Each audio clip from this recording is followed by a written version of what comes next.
सब भाई बहनों को राधे राधे। बोलो संत सनातन धर्म की जय हो। श्री गणेशाय नमः। ये भागवत कथा शुरू करते हैं। प्रेम रस आनंद थोड़ी देर के लिए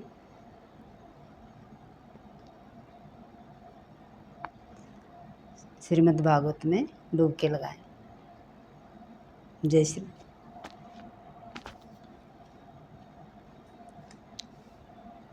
क्या कहते हैं आगे?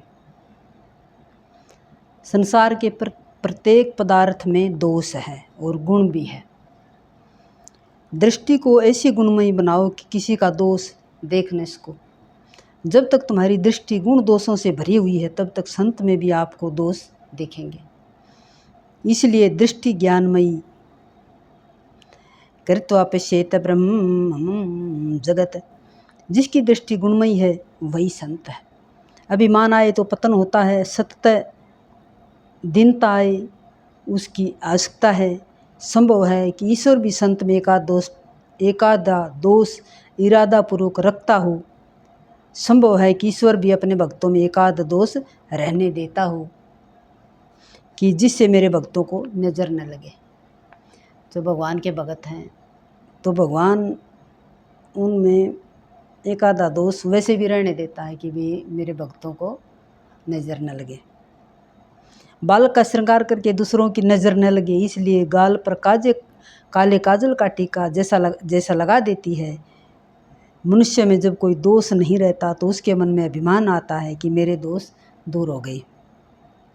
अपनी दृष्टि को गुणमयी बनाओ, किसी के दोषों को मत देखो, किसी के पाप का विचार न करो या वाणी से उन पापों का उच्चार करना नहीं। संत होना है क्या घर छोड़ना है? संत होना क्या घर छोड़ना? घर छोड़ने की ज़रूरत नहीं है। घर छोड़ने से ही कोई संत बनता ऐसा नहीं है। घर में रहकर महाराज एकनाथ गोपियाँ आदि ने घर में ही रहकर ही प्रभु को प्राप्त किया है।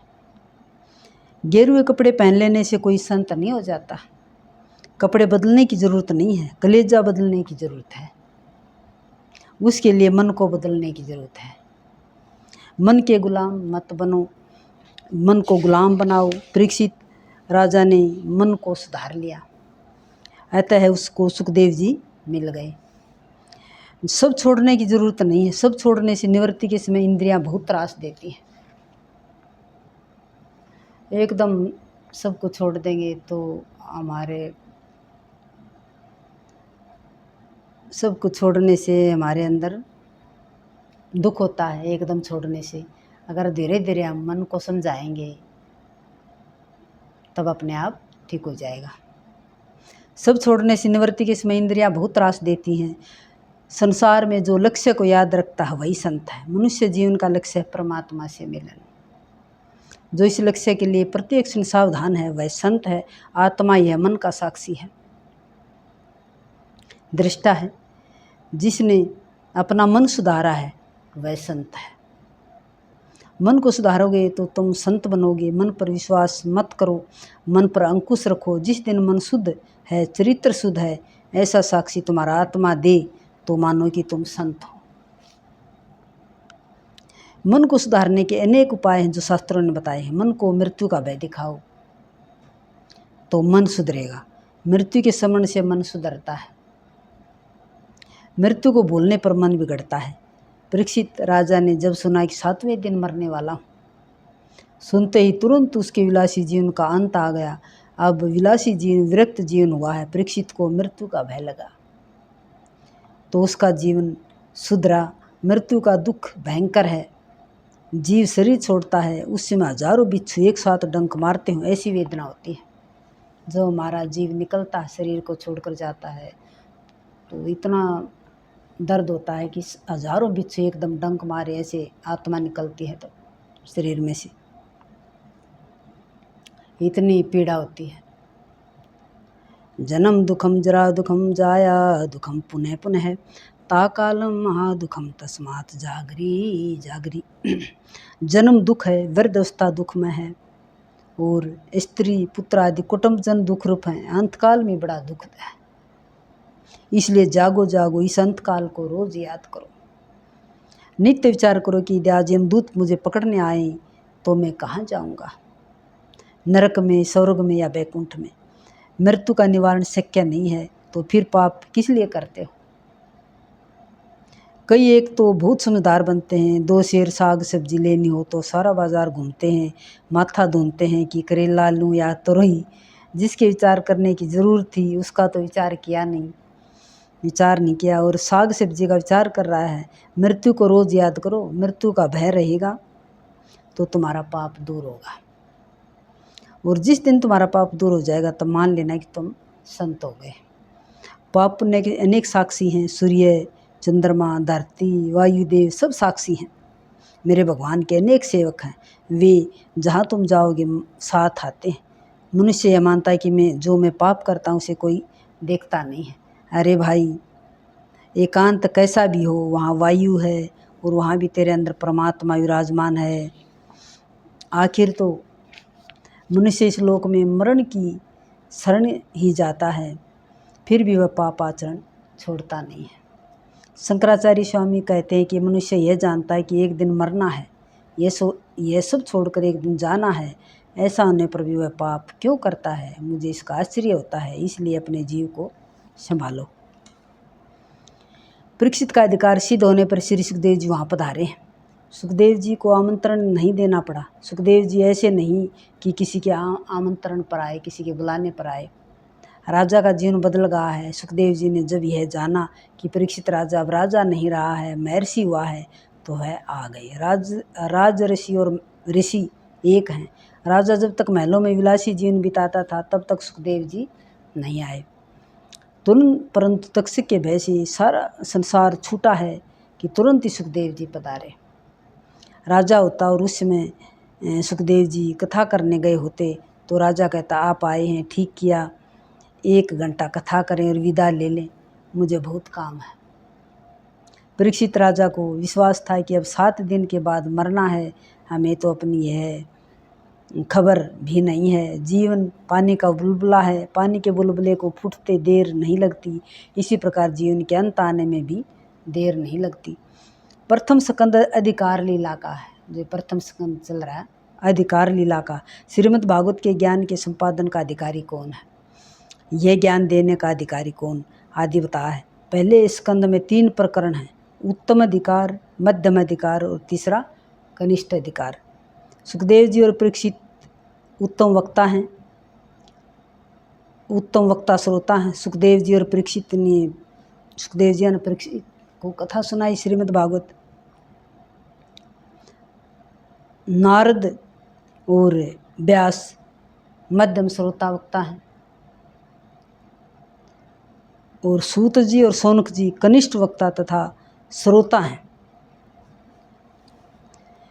कथा वक्ता और श्रोता मतलब कथा सुनाने वाले और सुनने वाले, ये 3 हैं। समाज को सुधारने की इच्छा अनेक बार प्रभु भजन, प्रभु मिलन में बाधक होती है। कई बार हम सोचते हैं कि कोई गलत रास्ते पर चल रहा है, इसको सुधार लें, तो वही हमारे प्रभु भजन में विघ्न करते हैं, दूसरों को सुधारने की भावना से। कई बार हमारे भजन में विघ्न पड़ जाता है, दूसरों का कल्याण करने में। दूसरों को सुधारने के झंझट में नहीं पड़ना, तुम अपना जीवन सुधारो। कथा करते समय सुखदेव जी को खबर नहीं थी कि मेरी कथा सुनने के लिए सामने कौन कौन बैठा है। सुखदेव जी की कथा में से बहुतों का जीवन सुधरता है, परंतु इसका विचार सुखदेव जी नहीं करते। शंकराचार्य जी ने कहा कि ब्रह्मज्ञानी महात्मा एक क्षण भी ब्रह्म चिंतन नहीं छोड़ सके, ऐसी दशा सुखदेव जी की है। 16 अन्य वैराग्य न हो तो दृष्टि ब्रह्माकार नहीं होती। जगत में ब्रह्म ज्ञानी मिल सके हैं, परंतु ब्रह्म दृष्टि रखकर विचारने वाले सुखदेव जी जैसे नहीं मिलते। कथनी और करनी एक न हो और आचरण एक न हो तब तक शब्द में शक्ति नहीं आती। रामदास स्वामी ने कहा कि मैंने किया किया है, मैंने अनुभव किया है, इसके बाद आपको कहा है। पहले मैंने अपना अनुभव किया है और इसके बाद कहा है। सुखदेव जी महाराज जो बोले हैं वह जीवन में उतार कर बोले हैं। सुखदेव जी उत्तम वक्ता हैं, कारण कि वाणी और आचरण उनका एक है। इसलिए किसी संत ने कहा है, बोले तैसा चाले। ऐसा व्यक्ति वंदनीय है, जैसा बोले और वैसा चला। एक समय एक माता अपने पुत्र को संत एकनाथ जी के पास ले आई। एकनाथ भी बड़े संत हुए हैं। तो एक माता अपने पुत्र को एकनाथ जी के पास ले आई। कहने लगी, महाराज मेरे पुत्र को गुड़ खाने की बहुत आदत पड़ गई है, अब वही आदत छोड़ता नहीं है। गुड़ खाने की आदत पड़ी, अब यह छोड़ता नहीं है, वह गुड़ खाना छोड़ दे, ऐसा आशीर्वाद दीजिए। महाराज ने उस समय आशीर्वाद नहीं दिया। कारण है कि वे स्वयं गुड़ खाते थे। जो महाराज एकनाथ महाराज जी थे स्वयं गुड़ खाते थे, तो आशीर्वाद कैसे दें? अगर हमारे अंदर जो गुण होंगे तो उसी का हम किसी को आशीर्वाद दे सकते हैं और उसी का उस पर असर पड़ेगा। उन्होंने इस माता से कहा कि कुछ दिन के बाद तुम पुत्र को लेकर आओ, कुछ दिन के बाद लेकर आना अपने पुत्र को, उस समय मैं आशीर्वाद दूंगा, आज नहीं। उन्होंने स्वयं गुड़ खाना छोड़ दिया, पहले स्वयं छोड़ दिया गुड़ खाना, और विठलनाथ कृपा करो, आज से मैंने गुड़ छोड़ा है ताकि मेरी बात में शक्ति आए। फिर कुछ दिनों के बाद वह माता अपने पुत्र को लेकर आई। महाराज जी ने उस बालक को आशीर्वाद दिया। प्रसाद की प्रसादी करते अजीर्ण हो, इतना प्रसाद नहीं लेना चाहिए। भगवान योगी हैं और भोगी भी हैं, और यह जीव भोगी है और योगी नहीं है। इसलिए भगवान 56 भोग का भोग लगाएं तो भी कोई हर्ज नहीं है। हमसे ऐसा नहीं हो सकता। त्याग से अलौकिक शक्ति आती है। विषय भोग हमारे हाथ से निकल जाएं, छूट जाएं तो दुख होता है, और विषय प्राप्त हों और हम उसको छोड़ दें तो आनंद होता है। सुखदेव जी में 16 अन्य वैराग्य है, अतः वह उत्तम है। महाप्रभु जी ने कहा कि भागवत में समाधि भाषा मुख्य है। ईश्वर के ध्यान में जिसे थोड़ा सा भी आनंद है, उसे भागवत का अर्थ जल्दी समझ में आता है। भगवान के ध्यान में जिसका थोड़ा सा भी आनंद है, जिसे श्रद्धा है, तो उसे भागवत का अर्थ जल्दी समझ में आता है। व्यास जी ने एक एक लीला का प्रत्यक्ष दर्शन किया है। व्यास जी ने अंतर्दृष्टि से यह सब देखा है। भगवान का स्वरूप अलौकिक है, अपनी आँखें लौकिक हैं, अतः लौकिक आँखें अलौकिक ईश्वर को नहीं देख सकती। बाहर की आँखें बंद करने पर अंदर की आँखें खुलती हैं, तभी परमात्मा का दर्शन होता है। सूत जी ने कहा कि व्यास जी ने 18,000 श्लोकों का यह भागवत ग्रंथ बनाया। व्यास जी ने बनाए थे 18,000 श्लोकों का यह भागवत ग्रंथ। व्यास जी को लगा कि अब हमारा अवतार कार्य पूरा हुआ। व्यास जी भी भगवान के अवतार थे, तो बोले कि अब हमारा अवतार कार्य पूरा हुआ। जो मेरे भागवत का आश्रय लेगा उसको कली का भय नहीं होगा। परंतु व्यास जी को एक चिंता हुई कि ग्रंथ तो मैंने बना दिया, परंतु इसका प्रचार कौन करेगा? इस ग्रंथ में मैंने सब कुछ भर दिया है। यह भागवत प्रेम शास्त्र है। माया के साथ, संसार के साथ प्रेम करने वाला भागवत शास्त्र का प्रचार नहीं कर सकेगा। जन्म से जिसे माया से संसर्ग नहीं हुआ है, वही इस ग्रंथ का प्रचार कर सकेगा। भागवत परमहंस की संहिता है। श्री कृष्ण तो महापरमहंस हैं। प्रहलाद, भरत, ऋषि देव आदि सब परमहंस हैं। अतः निर्विकार इस ग्रंथ का प्रचार कर सकता है। बहुत सोचने पर व्यास जी को लगा कि ऐसा योगी तो मेरा पुत्र ही है। सुखदेव जी को रंभा भी चलायमान न कर सकी थी। सुखदेव जी तो भगवान शिव के अवतार थे। बोलो महाभागवत पुराण की जय, श्रीमद् भागवत की जय। तो ये है भाई बहनों, बहुत आनंद आएगा आप सुनोगे। जब हम कोई भी काम शुरू करते हैं, कोई भी, तो उसमें उसको ध्यान से सुनेंगे तो उसमें आनंद आएगा। और एक जो हमारी माँ थी वही गुरु थी हमारे, तक माँ से बड़ा कोई गुरु नहीं है। वो बताती थी कि जो कंठ विद्या होती है हमारे अंदर, कंठ विद्या जो हम याद करते हैं वो सबसे श्रेष्ठ होती है। अभी हम सुनते हैं, जैसे कथा सुन ली, इतने तो हमें आनंद आएगा, सुनते रहेंगे, लेकिन बाद में तो बहुत कम ही याद रहेगा। और जो हम कंठ में विद्या रखते हैं, वो जैसे हमारी माँ थी, वो उसमें भागवत गीता में 700 श्लोक, वो सारे उसको कंठ में याद थे। वो सुबह रोज़ पाठ करते। रामायण की भी तकरीबन चौपाई याद थी उनको,